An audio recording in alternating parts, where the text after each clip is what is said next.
Welcome to Future Knowledge, a podcast about knowledge, creativity, and policy, brought to you by the Internet Archive and Authors Alliance. Forget the iPhone, forget the iPod, even forget the classic Macintosh or the candy-coated iMac. If you want to understand how Apple came to rule the tech world, you need to start a couple of decades back, in 1977, with the introduction of the Apple II. Hi, everyone. I'm Chris Freeland. I'm a librarian at the Internet Archive. In the Apple II age, author Laine Nooney recounts the story of this versatile piece of hardware. But the most compelling story isn't really the hardware or even the superstar owners of Apple. What made the Apple II iconic was its software. And as someone who used Print Shop in junior high all the time, yes, the software was definitely where it was at for the Apple II. Today, we're going to hear from Laine give a reading from their book, and then historian Finn Brunton will join the conversation and do a deeper dive with Laine into the story of the Apple II and the impact of this important piece of computing history. As we get started here today, I'd like to welcome Brewster Kahle, the Internet Archive's founder and digital librarian, to set the tone for the day.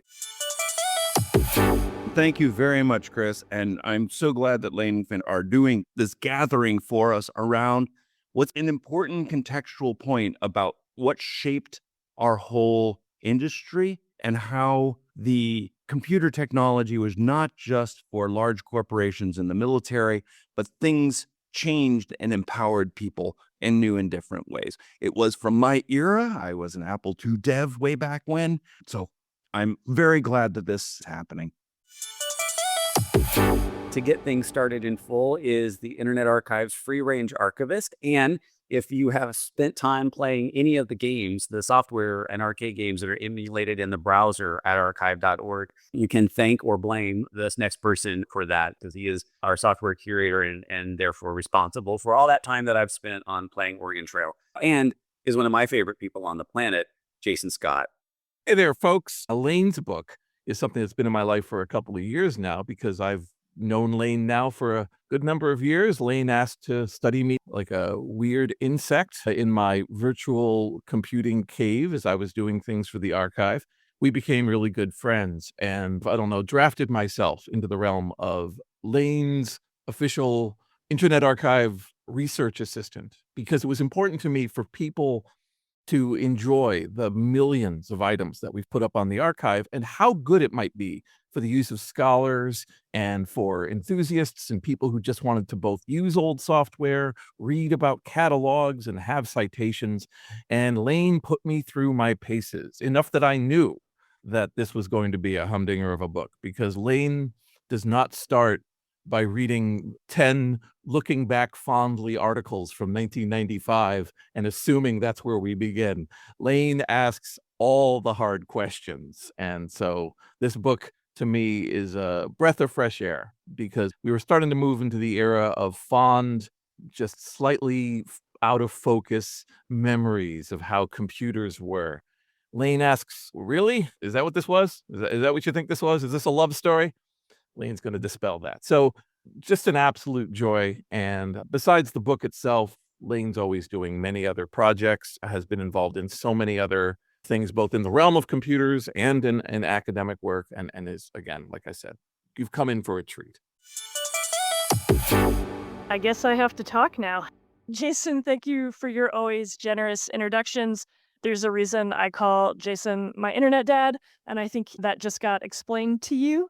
But yeah, so first of all, the Internet Archive in so many ways is the reason this book exists. I began writing in January 2020. So that was a very particular time to start trying to write a book. And 2 months later, 3 months later, no one was going anywhere. So while I was able to grab a bunch of my own personal resources out of my office and stuff and bring them to my apartment to use as references, there was so much more material that I needed access to that in that moment could only be supplied by the Internet Archive. I have a little 2-page note about this in the back of the book. It is the primary archive for this book, and it may well be the first academic book about which we could say that. So I'm totally and fully indebted to all of the hard work that the people at this institution do, making sure that everything from ephemera to instruction manuals, magazines, pop press books can be found in browser. It's not a replacement for the role of the traditional archive and the role it plays in historical research, but I think it's one hell of a complement. And it produces, I think, work of a different nature in terms of its capacity for both breadth and scope. And I also want to highlight that everyone here has just been so easy and graceful to work with, especially Chris Freeland, such a consummate organizer, Caitlin, Duncan, Brewster, everyone has just been such a sincere supporter. Also, my undying admiration to Finn Brunton for being in conversation with me. There's no one I'd rather be talking to. Let's talk about this book I apparently wrote. So I have to begin any talk I'm going to give a little kind of 10-minute intro, maybe, and then I'm going to cut to a reading of the book. And I have to begin with a confession, which is that, unlike many of you, I never owned an Apple II. This is one of the first questions people like to get after me about, sort of running a depth test on my historical expertise. And we can, talk a bit later about why computer history is so susceptible to these demands or expectations that you had to live through it to be able to talk about it, or that you had to like or love computing in order to be its historian. But realizing that I felt like I needed to preface a talk by saying I didn't grow up with an Apple II got me thinking about my own computer history and what evidence beyond my own memories did I actually have of any of it. So, like any good historian, I went back to my personal archive to see if I could find the earliest evidence of a computer in my life. And this is sort of a funky exercise for someone like me to do. I was disowned 15 years ago. I don't have any contact with my parents. And so I don't have the photographic evidence that you would expect someone to have of their early childhood. But on some occasion in my early 20s, the last time I ever went home, I had the presence of mind to take a single box of artifacts with me, sort of documents from my childhood back into my possession in college. And so I went back to that box, and amidst, certificates for participation and report cards that said I talked too much in class, and, clippings from my local newspaper about my short-lived tech column, I happened to find what I so faintly remembered, which was my third grade autobiography titled My Long Life. I wrote this in May 1991. I was born April 1982, so this means I had just turned 9 when I wrote this. And there's a lot to behold in a document like this. It reveals, let's say, the important structural role of the Thundercats in my childhood, my passion for roller coasters, my apprehension of not knowing my own gender, right? My obsession with money, maybe. But as I read through this thing, finally, on the last page, I found it. Here, tucked away almost innocuously, almost at the very, very, very, very end, in a sea of childhood interests, right? Between Swamp Thing and Legos, Horses Wild and Tame, was the sentence that made everything else happen. Quote, "We went to my aunt's house for my birthday. I got a computer with games, Legos, one wrestling toy, and Ninja Turtles." So that computer, to the best of my recollection, was a Tandy 1000. The PC-compatible home computer from Radio Shack that ran away with the home computing market in the mid to late 80s. I had access to this computer because my aunt's husband at the time worked in computers, whatever that meant. And given that the system was, at the time, about 7 years old, my hunch is that it was phased-out hardware left in a storage facility following some sort of routine company computing upgrades, right?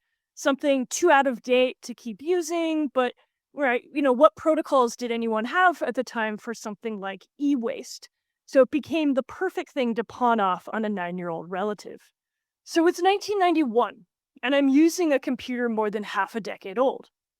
It still runs on floppy disks, which the cutting-edge early adopters of the time would have considered long outdated. But I had no idea my computer was behind the times. The public schools I went to had no computers. When I moved to a private school, these systems, which were probably clunky old Apple IIs, seemed archaic compared to my computer. At school, we fiddled around playing the text-based game Adventure, which truly makes no sense to a child, or trekked through the slow slog of the Oregon Trail. But at home, my computer had 16 colors. There were games I could play where avatar control was real, and I could type commands, and I felt like the computer understood me. And every few months, I would learn about the Windows operating system by going into various directories and deleting random files, an occurrence that became so frequent, my mother taught me how to reformat the hard drive so she could stop doing it. And so I won't say that what I do in this book is try and write a history in which, this kid makes sense. I have little interest in making my identity or my personal story the center of this, but there's always been a part of the historical puzzle for me that was interested in what computer history looks like and feels like and sounds like if we didn't assume that what it meant to have a computer was a common experience, that relationships to computers take many forms, and that the conditions of possibility that allow computing to enter someone's life are varied, complex, and do not always bend into adulthood toward nostalgia or happy former memories. There's many people who use computers who would never see themselves as computer people. And likewise, what it meant to be a computer person in the 1970s and 80s was not a stable or coherent identity. Our contemporary insistence that early personal computing was about programming, hacking, gaming, pirating, all the hardcore practices of what was in fact a narrow segment of the overall computer market, is a historical fiction produced and recirculated by those most invested in owning this past. But that's the thing about the past. The minute you try to own it, you rob it of its truth. When I was working with my indexer on this book, he pointed out to me that he had to invent a particularly weird index category for my book to deal with my constant tendency to reflect on the nature of historical narrative itself. He said he didn't want to use the word historiography, which refers to the study of the methods and narratives used by historians to write and develop history as an academic discipline.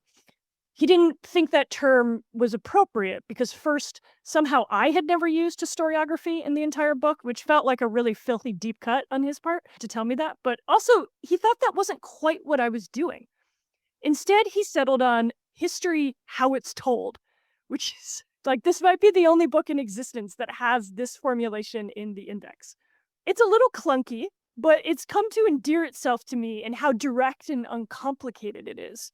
Somewhat ironically, I was recently accused of having a quote political agenda to my book, which is to say that well-educated white men, it's a thing well-educated white men say when you point out that the people they idolize are also well-educated white men. And that like maybe that's context or something, or we should think about it or mention it, right? As if there is any kind of history that has no politics, right? All histories are about how they are told. And so to demonstrate some of what I mean, I'm going to just turn to a reading of the book itself from the introduction. I think the introduction kind of best captures the work's orientation and the big ideas of what I think is at stake in trying to reimagine how we tell the history of computing. Every once in a while, Steve Jobs announced, a revolutionary product comes along that changes everything. It was the morning of January 9th, 2007, at the annual Macworld convention in San Francisco, and Jobs, Apple Computer's CEO and visionary-in-chief, was angling to make history. Attendees from across the creative sectors had camped outside the Moscone West Convention Center since 9 o'clock the night before, had endured Coldplay and Gnarls Barkley as they stabled inside the auditorium awaiting Jobs' arrival, had dutifully, even passionately cheered for Jobs' rundown of iPod Shuffle developments and iTunes sales, along with a pitch for Apple TV packed with clips from Zoolander and Heroes. And as everyone suspected, it all turned out to be one long tease for the only thing anyone remembers. Steve Jobs was unveiling the iPhone. Pitched by Jobs as the convergence of three distinct technological traditions, the telephone, the portable music player, and internet communication devices, the iPhone needed a conceptual on-ramp to help frame its revolutionary potential. So Jobs opened with a little Apple history. Behind him on stage, a slide deck transitioned to a picture of the iconic 1984 Macintosh computer, followed by the 2001 iPod. The selections were deliberate. Both had shifted Western norms about how computer technology fit into our lives, changed our gestures, altered our workflows. In Jobs' foreshortened timeline, the iPhone was the natural inheritor of this trajectory of innovation. A capstone technology in a chain of hardware evolution straddling the end of one century and the beginning of another. The iPhone promised to braid Apple's many trajectories into a single impulse, by drawing a direct path of influence from the Macintosh's graphical user interface to the dial of the iPod to the touchscreen of the iPhone.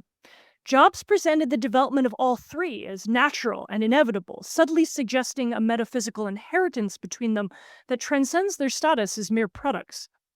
This is company history told only through its virtues, a techno-secular creation of Adam in which the first man reaches out with a mouse and God swipes back with a finger.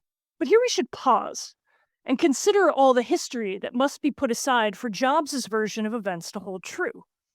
Elided by necessity are all the Apple products that flopped or failed, the ideas that stayed on the drawing board, the incremental alterations intended to get Apple through the next quarter, rather than catalyze a revolution. Think of the clamshell laptops, the Lisa workstations, the QuickTakes, Newtons, and Pippins. But there is one absence in particular that reveals more than the rest: the Apple II. Released in 1977, 7 years before the Macintosh, the Apple II would become one of the most iconic personal computing systems in the United States, defining the cutting edge of what you could do with a computer of one's own. Like the founding of Apple Computer Company in 1976, the development of the Apple II is often presented as a collaboration between Steve Jobs and his lesser-known partner Steve Wozniak. In truth, the product was almost entirely a feat of Wozniak's prodigious talent in electrical engineering, though it likely would not have come to the market with the bang that it had Jobs not been rapaciously dedicated to commercializing Wozniak's talents. It was the Apple II, not the Macintosh, that made Apple Computer Company one of the most successful businesses of the early personal computing era, giving the corporation a foundation from which it would leverage its remarkable longevity. Yet the system cannot appear in Jobs' harried, abridged history. The Apple II renders too complicated the very mythology he was trying to enact through stagecraft. To attend to such absences in Jobs' speech, to its false starts and things left out, is to make a case for a history of computing that is more intricate than our everyday blend of hype and nostalgia. For many readers, the history of personal computing is personal. It is something witnessed but also felt, a nostalgic identification with a technological past that lives within us. It comes alive at surprising moments. A familiar computer in the background of a television show, a YouTube video recording of the AOL dial-up sound, a 3.5 floppy disk found in a box of old files. These intimate memories of simpler technological times routinely form the ground from which personal computing circulates as a historical novelty. And beyond our individual reminiscences, personal computing's past has continually been leveraged by those invested in using the past, like Jobs did, to barter for a particular kind of future. To move beyond this frame is to suggest that perhaps computers themselves cannot tell their own history, and that their most ardent prophets are not the sole keepers of their meaning. The emergence of what we would now call personal computing in the United States during the 1970s and 80s is a wondrous mangle. Yet when we fixate on lauding heroes, heralding companies, or claiming revolutions, we limit the breadth of our understanding of and actual appreciation for the impact of computer technology and the work of history itself. Naive fixations leave us open to charismatic manipulation of particular talent of Jobs's about the reason these technologies exist, the forces that brought them here, and the transformative authority they allegedly possess. If these histories have thus far gone unheard, we may do well to ask ourselves what has been gained and who gained it from their exclusion. And what we may discover is that the story of great men with their great technologies launching their great revolutions is a story more for them and their shareholders than for us. The history of personal computing is as much social, geographic, cultural, and financial as it is technical or driven by human genius. It is a story of hardware and software, children and investment bankers, hardcore hobbyists, enthusiastic know-nothings, and resistant workers, the letter of the law and the spirit of the code, dramatic success and catalytic failure. It is a story of people and of money, who had it, who wanted it, and how personal computing technology in the United States was positioned to make more of it. This is the journey this book takes you on, using the Apple II and the software designed for it as a lens to magnify the conditions that first transformed the general-purpose computer into a consumer product in the United States. It's a story that begins in the mid-70s and extends into the mid-80s, a time during which there was a marked proliferation of microcomputer use among an uncertain American public.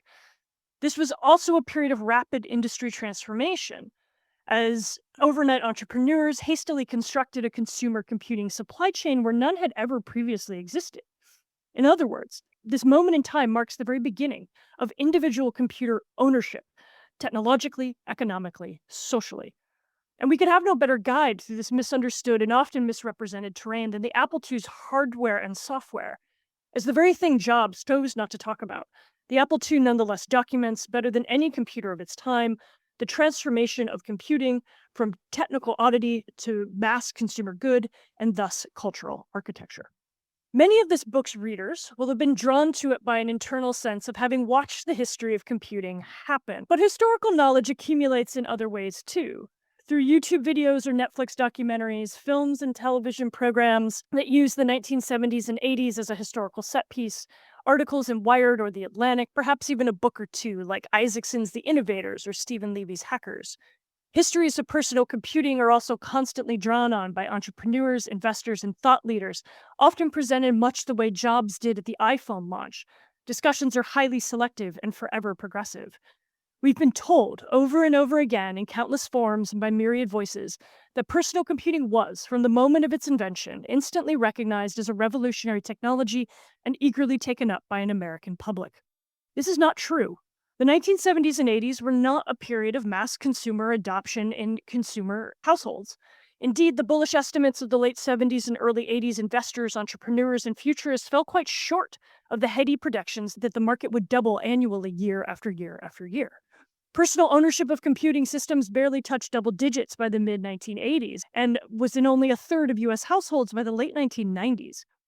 Computers pollinated more quickly in businesses and schools, which are American institutions more vulnerable to appeals of how a computer might improve workplace operations or enhance educational competitiveness. Yet on the domestic front, the truth is that personal computers were not ubiquitous American household tech. And this was not simply an issue of price. The computer was not the television or the radio or the microwave. It was not obvious or easy to use, even in its most commercial forms, nor did it solve a specific problem. Rather, the computer's greatest strength was also, at the moment it emerged, its greatest weakness. A computer was never anything more than what one made of it. Reluctance, ambivalence, confusion, and frustration were recurrent responses even among those excited about computing's possibilities. Yet how even a fraction of the American public came to be convinced to make something of the personal computer is not a simple tale of the ignorant masses recognizing the power and importance of the so-called computer revolution. Rather, it is a story of the tremendous effort undertaken to present computing as essential, helpful, safe, and personal. In order to do so, this emerging technology was quickly fitted to a variety of mainstream cultural and political norms. Personal computing was celebrated as a means to preserve American global economic leadership, a way to backtrack the rising deindustrialization of the 70s and advance American entrepreneurialism. Industry stakeholders eagerly leveraged laws and lobbied the government to protect their financial interests, even at the cost of their consumers. In a surreal defiance of 1980s demographics that marked an unprecedented rise in divorce and single mothers, the personal computer was endlessly positioned as the ideal addition to the nuclear family. And the personal computer was heralded as a device that could save a cratering national education system, all in the service of upholding the cause of American exceptionalism. These ideas were not manipulations or malignant growths that formed atop some pure essence of what personal computing once was or could have been. They were motivations there from the start that shaped what people imagined personal computing should be and would become. So for me, the Apple II is not the star of the show. It's the spotlight that illuminates the stage. As such, this is certainly not a story of how the Apple II created the conditions for the computer revolution. You'll find no delirious claims of firsthood here, no Hail Marys of historical relevance. Rather, this is a story about how the Apple II is an optimal historical object, a platform through which we can locate an account of the rise of personal computing in the US that is both technical and cultural, economic and social, sufficiently broad and generalizable, yet nonetheless particular, special, specific. By the end of 1983, the Apple II and IIe family had the largest library of programs of any microcomputer on the market, just over 2,000, meaning that its users could interact with the fullest range of possibilities in the microcomputing world. This gamut of software offers a glimpse of what users did with their personal computers, or perhaps more tellingly, what users hoped their computers might do. While not all products were successful, the period from the late 70s to the mid 80s was one of unusually industrious experimentation and software production as mom and pop development houses cast about trying to create software that could satisfy the question, what is a computer even good for? The fact that this brief era supplied such a remarkable range of answers, from presumably obvious contributions like spreadsheets, word processors, and games, to remarkably niche artifacts like recipe organizers, biorhythm charters, and sexual scenario generators, illustrates that unlike popular accounts that would cast the inventors of these machines as prophets of the information age who externalized human desire, computing was an object of remarkable contestation, unclear utility, futurist fantasy, conservative imagination, and frequent aggravation for its users.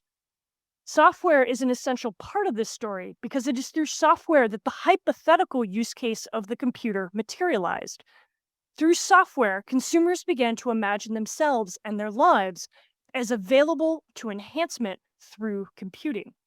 Yet rather than treat the American consumer software industry as monolithic or centralized, this book splits off into 5 concurrent software histories, each tied to a specific kind of software category and told through the story of an individual software product. So this is a kind of outline of the chapter organization where I look at the categories of business, games, utilities, home productivity or home software, and education, and each one followed by its respective case study. And so the gambit here is that the emergence of specific software categories is actually itself a history of what people imagined computers were for, how people used them, and how they imagined or were asked to imagine themselves as users. In each case, the purpose of various software categories started out indeterminate in the mid to late 70s, but formalized by the mid 80s through the tangled effort of developers, publishers, journalists, investors, industry analysts, and users themselves. Tied up in these stories of economics and industry are people, the consumers whose preferences, desires, and needs emerge as aggregates tallied up in a sales chart, the users who posed questions and expressed opinions in letters to the editor, the magazine owners, editors, and journalists who mediated consumer moods and ambitions, and of course, the programmers, investors, marketers, and company founders who didn't just imagine a new world of software, but made it, financed it, and sold it. So in some ways, this book may sound like a mangle of contradictions. It claims to focus on a specific piece of hardware, the Apple II, but is more generally about software. It purports in some fashion to be a history of use, but is maybe more accurately a history of American industrial formation. Each chapter is unique to the category and case it focuses on, yet there's a great deal of common terrain between them: corporate history, sales analysis, attention to how forms of privilege shape what kinds of opportunities are available to what kinds of people at what time. This book wants to focus on the Apple II industry, yet at many moments it exceeds that boundary when it is not helpful for understanding the larger movements of the market. It is a story that must also move between inventors, consumers, and the emergent industry's role in a larger speculative economy. The history of technology is full of moments when the creative and technical problem solving of an individual or group technically, materially matters, altering the terrain of what is technologically feasible. The early history of microcomputing is rife with wicked problems that some people were, for any number of reasons, better at solving than others, as well as moments when someone's ability to read or anticipate consumer desire transformed their range of opportunities. As for consumers themselves, I want to give sincere consideration to people's curiosity and willingness to purchase expensive software they'd never seen, to read dense and incomprehensible manuals, to write letters to computer magazines begging for help, to bang their hands against keyboards, to break copyright law in order to make backup disks, all in the hope that microcomputing would prove itself worth the trouble. Yet these moments never happen in a vacuum. It is no accident that so many of the individuals in this book are straight, middle to upper class educated white men operating in relatively supportive personal environments. This book takes extra care to consider the background and structural advantages of individual historical actors, sometimes with surprising conclusions.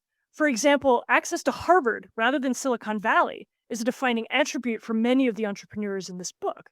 As such, this book does not capitulate in its certainty that most of what made personal computing happen was the financial interests of an elite investor class who were less interested in producing a social revolution than they were in securing their financial standing in the midst of the economic uncertainty of the 1970s and 80s. These tensions, at times irresolvable in the project of historical storytelling, are what the Apple II age is. Not the story of a computer, but a roving tour of the American microcomputing milieu. I cannot imagine telling the story differently. Refusing a clean focus is central to the work. This is a harder historical task, less heroic, less obvious, but it also helps dismantle our sense that any technology, past or present, should be taken as inevitable, unchangeable, or apolitical. Understanding that computing has always been a story of contexts rather than triumphs broadens our horizons of interpretation in the present. So, to understand all this, we need to stick with it. Embedded in the Apple II is a story at last ready to move beyond the hagiographic accounts of the brilliant loner who engineered it, Steve Wozniak, the charismatic bully who designed it, Steve Jobs, and the savvy investor who financed it, Mike Markkula, and get its hand dirty with a greater historical challenge, understanding the microcomputer's impact on everything else. Hi, everybody. I'm Finn Brunton. It's been my privilege for many years to be a colleague and a friend of Laine Nooney's. It's also been my great distress as a historian to be stricken with the acute jealousy of working with Laine, who is an absolutely extraordinary historian and a tremendous writer. And I want to start with a question about that. A good book, a great book, is 1,000 decisions. It's 1,000 choices about like this word, not that word, this case, not that case, this example, not that example. And one of the things that's so striking about this book, which you've highlighted already in your reading, is that it's not about an artifact, which is to say that's an easy book to write, right? Because like an artifact tells your story for you. You just like look at it. Instead, it's a spotlight. It uses the Apple II as a spotlight through which an incredible array of things are displayed to us, right? We go into all these different spaces. We go into private homes and couples and relationships. We go into car trunks and storefronts and offices. So the question at the heart of the production of the book for me is, how do you arrive at the choices that you make? How did you settle on these 5 categories? And how did you choose the specific pieces of software that was sort of best representative, not just of these categories, but of then the larger stories that you're able to tell through them? Yeah, gosh, that's a great question. In a few cases, these were choices of expediency. In other cases, one, the idea of telling the story of software through categories was that I really wanted to make an argument that computers, particularly at this time, were always about a plurality of use, that there is no generalized history you can give of what it meant to be a computer user at this time. And we really needed, I think, just a lot more granularity in our history of this period. And so, in some ways, the magazines, particularly Soft Talk magazine, is a huge archive for me in this project because they were the first and I would say most kind of rigorous magazine to run like sales chart listings of different software. And I kind of borrowed from them.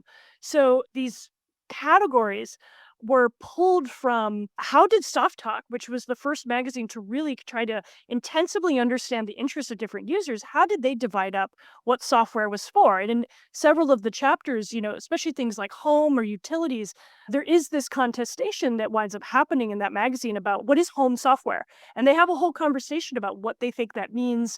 And so, business, games, utilities, home, and education seem to give me the broadest range. There is one category that I didn't talk about, which was word processing. Part of the reason I did not talk about that was one, there is already a monograph about word processing. Matt Kirchenbaum wrote a book called Track Changes, A Literary History of Word Processing. He's not doing the same thing I'm trying to do, but I really felt like Matt had that area, right? And he took it. And also, just this book had to have a word limit, man. My editor was not going to allow like another, chill 14,000 word chapter to show up. And then with the software I chose, I wanted each one to be an interesting development story, use story, but also publisher story. So I wanted different pieces of software that showcased how software got made, published, and distributed in different ways. So we have the kind of like corporate partnership model of something like VisiCalc. We have the mom and pop homegrown story of Mystery House. With Locksmith and utilities, we have this kind of anonymous lost to time software developer. With Print Shop, we have a internal developer that spins out of a prominent publisher. And with Snooper Troops, we also get this guy who kind of gets contract hired into a company to produce software. And so I wanted to showcase that there is also no one story about how software got made. There's many different economic and interpersonal relationships. And so I wanted each piece of software to come from a different company and to give a real sense of the range of coverage that I could provide. Yeah, absolutely. And it really comes across, right? Like, I mean, for me, one of the great sins of trying to write history is teleology, right? Of like looking back and then creating a purposeful story that explains how things arrived at the present. And part of what makes the stories that you chose and the material that you've dug up and documented and the interviews you conducted so striking is the role that they place on, yeah, personality, contingency, circumstance. So I want to ask you an irritating question in a way that I hope will use its irritatingness usefully. Because I've written a book about cryptocurrency and other things. You've written a book about the Apple II. The thing we're sick to death of people asking us about is the future. What does this hold for the future? How can this help us think about the future? What does the future hold?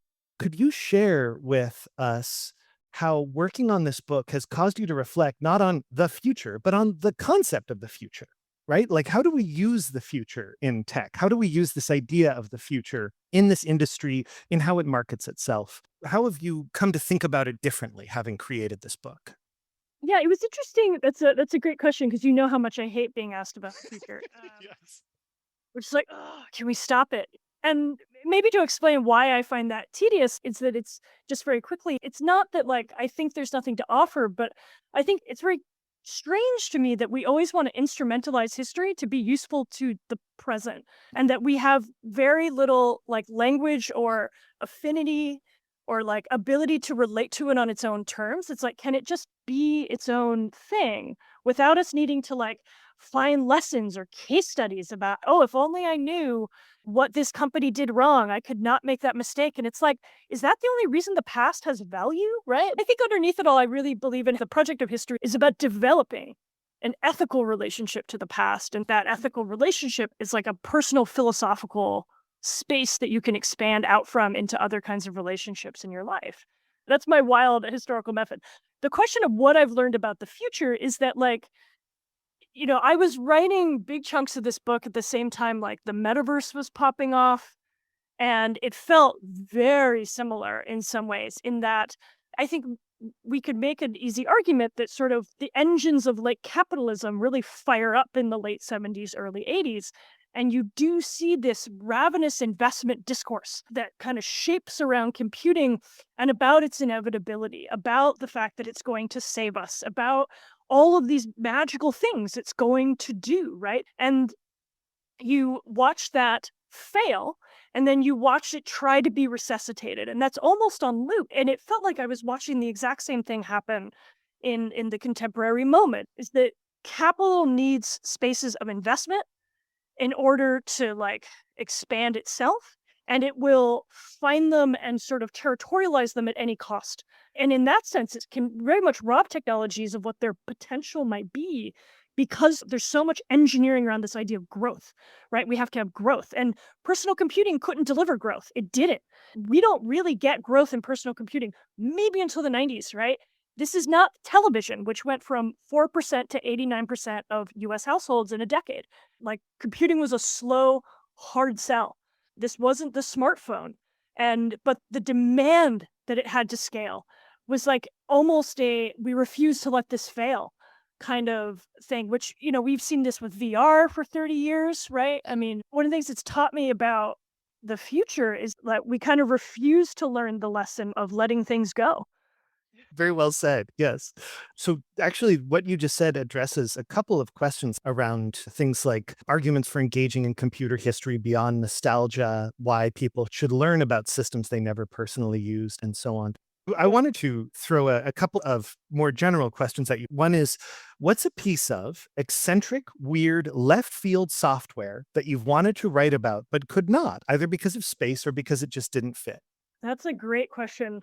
I mean, there's a non-eccentric answer to that question, which is the thing that I could not get into, but I really wished I would have preferred to write about. In the games chapter, I wrote about Mystery House because I knew so much about Sierra Online and I needed to be able to write. I did it for speed's sake, right? I basically had that kind of that historical content already down. It was already written. It was easy for me to produce that chapter. If I'd had my druthers on what I think the actual iconic software of that genre, of that category is, I probably would have chosen Sublogic Flight Simulator. I would have loved to write that chapter about that particular piece of software. I think that probably either the recipe software or the biorhythms stuff. I think the biorhythms, like, feel like I have barely grazed what 1970s biorhythm discourse is, and it's just the wildest stuff, right? I mean, like, you gotta look this up on Wikipedia, right? This idea that each of us have, like, 3 different wavelengths we're always vibing on, and do you know about this, Finn? I feel like Yeah, you have to yeah, know about biorhythms, right? It's yeah. I grew up with intellectual, this. Yeah. emotional, physical, is that Mhm. right? Yeah. And that, yeah, that you're supposed to track them. It's a pseudoscience. You try to find when you get a triple high when all your crests Yes, align, yes, and then you can, yes. And go there's to a job interview or yeah, yeah. Yeah, and there's a lot of concern of like, well, this plane crashed because the pilot was at a triple low, you know? Yeah, it's like astrology, like on, cocaine or something. It's really messy.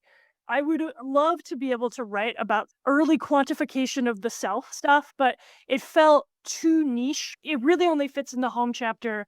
It was a little too niche, and Print Shop was just such a good story, especially when once I tracked those 2 guys down and I found out that they were also, like, a gay couple living in San Francisco in the early '80s, it was just, like, too good not to make that. And Print Shop is so iconic, right? I mean, it's the Yeah. cover. This is the computer. That's the computer icon from Print Shop. That's why there's not an apple on the cover of the book, in case anyone's pressed about it. So this segues wonderfully into one larger question, which is, are there any genres of software from the period of the Apple II that don't exist anymore or have radically changed? That is a fantastic question. Probably we still have business, we still have games, we still have education, we still have word processors.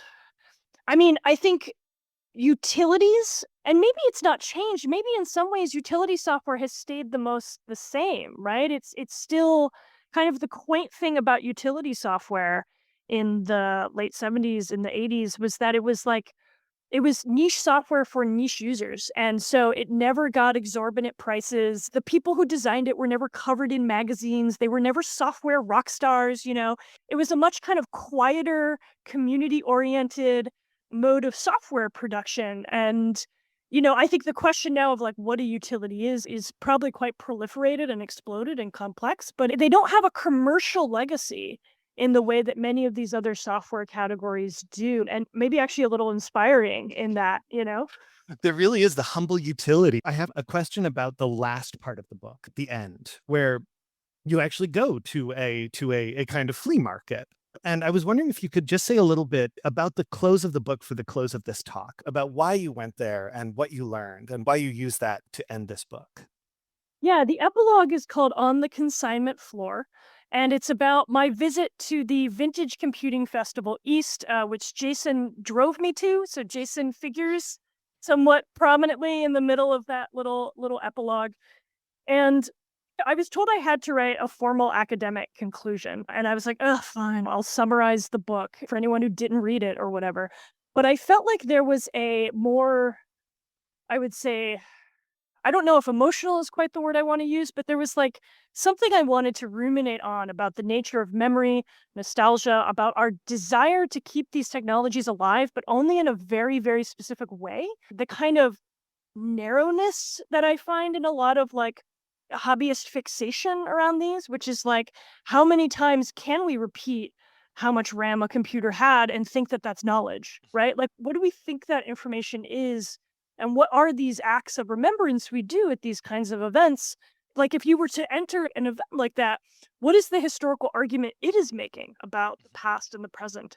I sort of end by going around the consignment floor, which is where the same products that in the exhibitions of the Retro Computing Festival are like copiously documented and on display, and everyone's got their like cool modded software running on. And the consignment floor, everything is just kind of abandoned on these tables with like price tags written on it. And there was so much Apple equipment.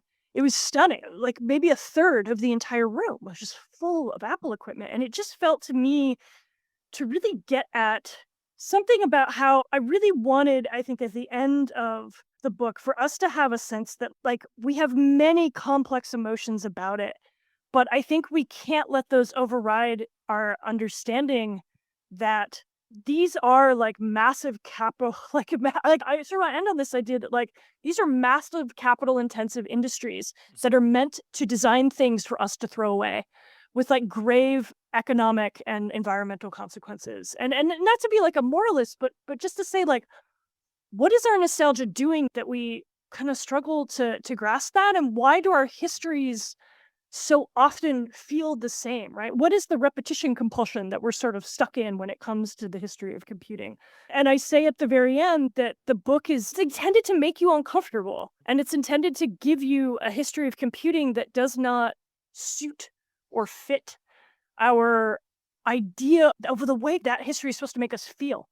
I think a lot of us don't talk about the fact that like what we want from our history of computing is a feeling, and that I use that epilogue to kind of play with the assumptions around our emotional expectations of history. Maybe that's how I would say it. Yeah. The content of the book is always fascinating in its own right. And so Laine sends you down the path of going like, oh yeah, print shop. Oh, that was everything, wasn't it? And just sends you down this line. But just like it's so easy to fall for the action choreography of a movie, the incredible use of the lenses gets lost in all that, like how the person worked there. And there's a lens that Laine uses in this book that I think part of what's so great about this thing is that even though it's 2023, it's still a brand new or newish way, is the way in which Laine approaches this computer history. Because so much of it tends to focus on the capitalist numbers. There were 1,000 sold the first year. There were 50,000 sold the 10th year. We all learned a lot. But Laine's more asking about like, okay, all right, this is nice, but what's this doing to the humans? And right up at the top, Talita asked almost immediately, I'm curious about the arguments for engaging with computing history that go beyond the nostalgia. Why should younger people learn about this subject? Why is Laine, who is somebody's, mild idea, 5 years to go to be born, talking about this system? Like, how did you find a foothold in it? And how should younger people find a foothold in talking about the Apple II? Yeah. On the one hand, I think, why do we study anything from a time period we weren't there for, right? I mean, that's like, right? We can ask that question of any number of things, right? But I actually think in that sense, if, histories of computing actually have maybe more value than many other old stuff we might look at the history of, given the absolutely kind of enclosing role of computing in our lives. And so I've been teaching history of computing to, 18, 19, 20-year-olds for quite a while now. And there is a real public literacy problem with what young people understand computers are. They do not understand how they actually work. They don't understand what they do. They don't even understand how they function at a basic technological level. Differences between hardware and software, and they don't understand where they come from. And in many cases, they think. I remember I once had a student come up to me with her smartphone after I had given a lecture, maybe on the history of computing up until like the Altair. And she kind of held her smartphone out to me and she was like, so they weren't trying to make this?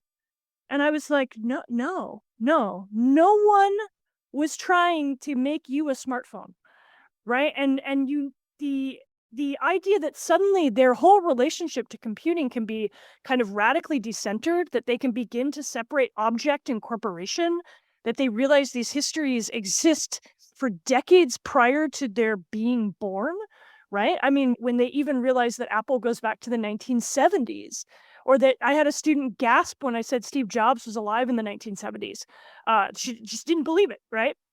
I think in a way there is a kind of foundational technical literacy that young people lack because, I mean, there's all sorts of problems with what people get taught and when, but we've kind of abdicated on teaching them how the digital world works.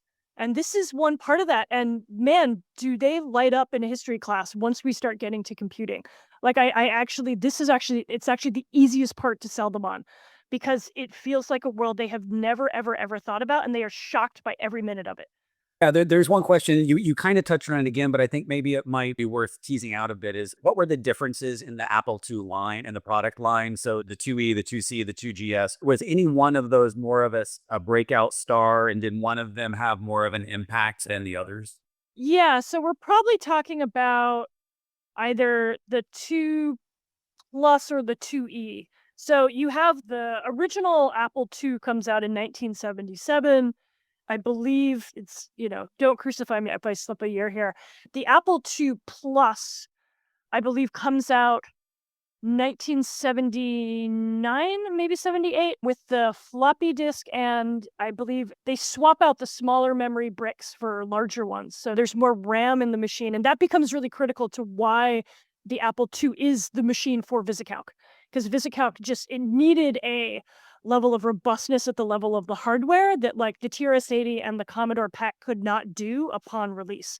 Then you get the Apple IIe, and one of the more interesting observations I read from industry analysts in the early to mid 80s was that, there was some corrections, I think, in the BIOS or the firmware that they did in the 2E, but they also made a few other kind of changes to the system, but fundamentally kept it compatible. So rather than producing a new system, and what that meant was that if you bought a 2E in 1982, what you were paying for wasn't the best deal in terms of hardware, but what you were buying was entry into 2,000 pieces of software.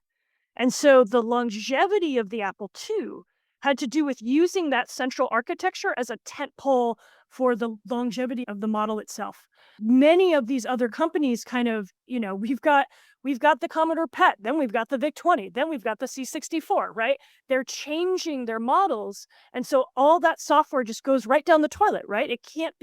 It's software released in 1980s, for this system isn't compatible on that because Apple really stuck to a central architecture built around the Apple II.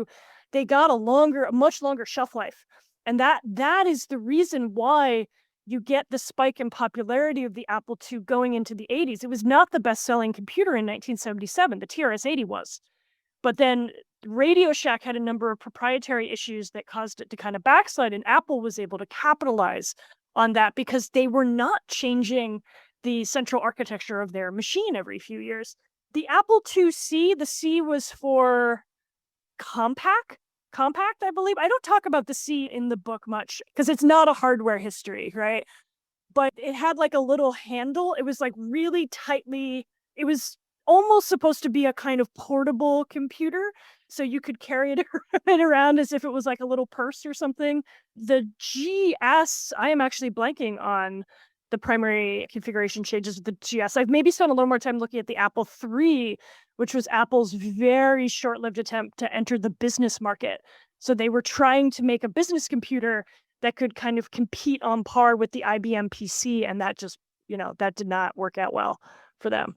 Whenever I deal with people and I have to talk about those periods, especially now from the point of view of 30 years ago, there's several things that people always forget, and I don't want to take this over, but the two number one things is like when I spoke to the Infocom people, the text adventure people, they said that easily 1/3 to 1/2 of their software mail order sales or hint book sales, I think was what they were able to track. It was going to doctors and lawyers and professors because those were the only people who could like really financially justify having these insane machines. And that if you run for inflation, an Apple II, if you're buying your Apple II off the lot, 79, 80, you're paying the equivalent of about $4,000. So what I know from my point of view is that the Apple II was an elite piece of machinery. The only reason it doesn't get relegated to the dustbin of crazy high-end, Osborne and other high-end business machines is because of their brilliant educational outreach, which means a lot of people, even though very few owned them, they remember them because they remember with their 6 friends having the copied version of Ultima playing after school in the lab while the teacher reads a book. And they equate that with their owning an Apple back then. I'm playing Choplifter with my buddies when in fact, no, your parents did not blow the price of a small passenger van so that you could play Choplifter in the living room. Anyway. That was my experience as well. I mean, I think some of the reasons why I had such an affinity for the Apple II was that one of my best friends had one, and so we could swap software and play games together. And that nostalgic feel is as much about being with my friend as it was sitting around the computer. As we're coming here to the end, Jason Scott, if you would be interested in putting forward final words to sort of bring us to a close. That's me. Final words, boy.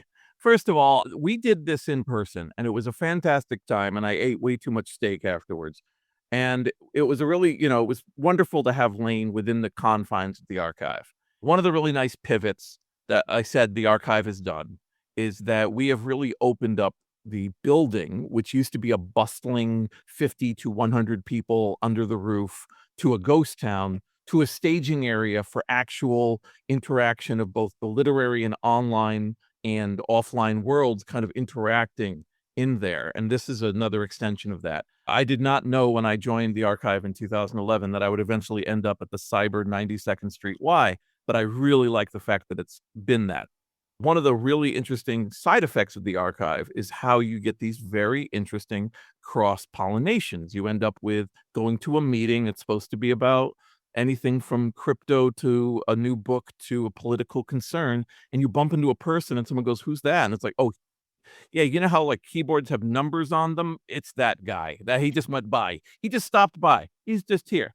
And like that's such a beautiful bonus. But in the realm of like this particular piece of work, it is so easy. It is so time worn to fall into the gutter, the gully of oh, we're talking about the Apple II.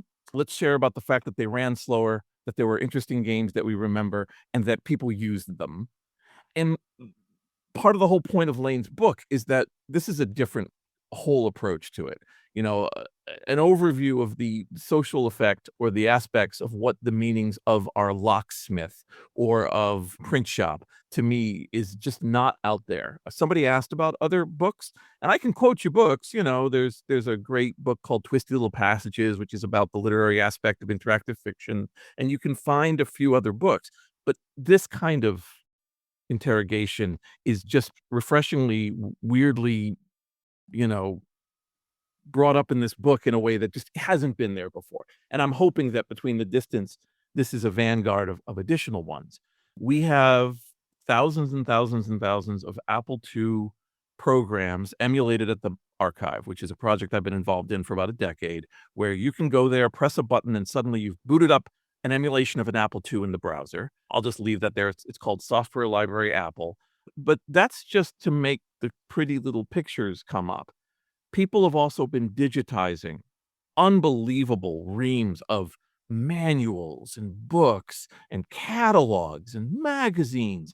And so throughout the archive, there are, everything from VHS tapes instructing you on how to use Apples through to reference documents that Apple did in human interface design to manuals for games and programs that just never saw the light of day beyond a handful of sales. And it's really magical that we live in that way. And so on top of that beautiful Sunday, we now have the sprinkles, the whipped cream of this intelligent, wonderful book. A big thank you to our speakers, to Laine, to Finn, to Jason for joining us today, for walking us through this trip back through a very important part of computing history.